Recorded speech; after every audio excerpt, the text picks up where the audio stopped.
favorite sweets. Mom was almost always home when my brother Doug and I arrived after school. But on one occasion, she was late getting home from a meeting. We heard her footsteps rushing up the back stairs.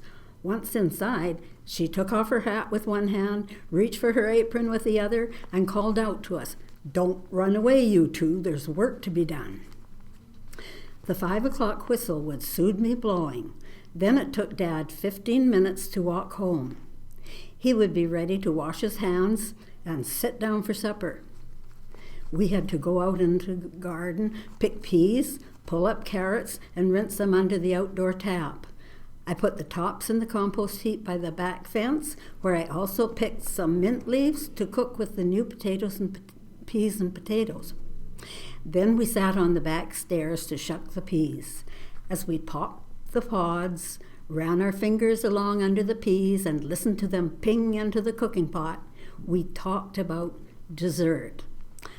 This was something we discussed a lot. "What's for dessert, Mom?" I asked.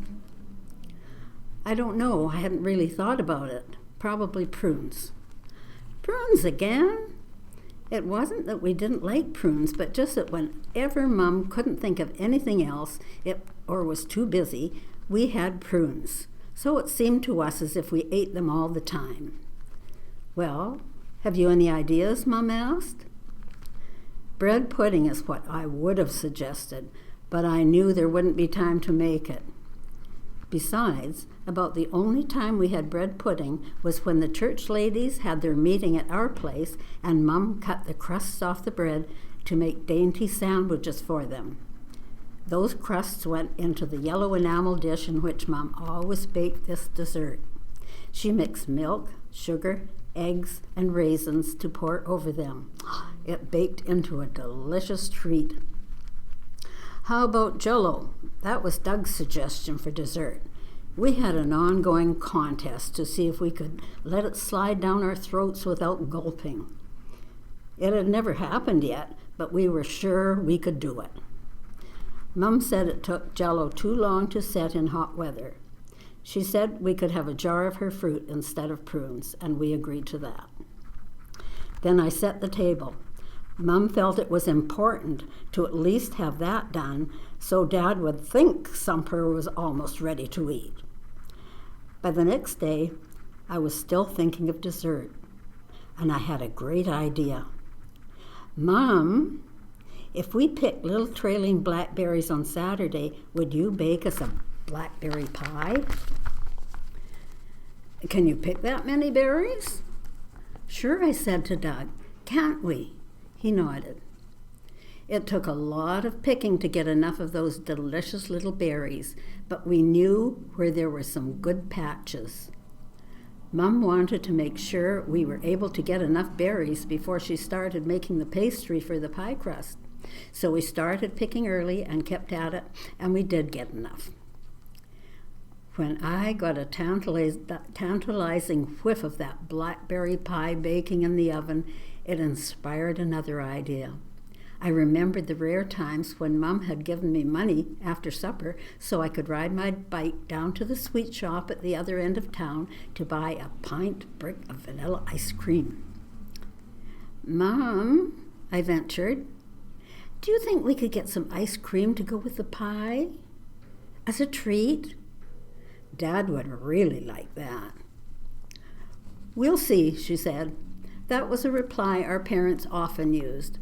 They wouldn't make promises, but with a "we'll see," there was some hope.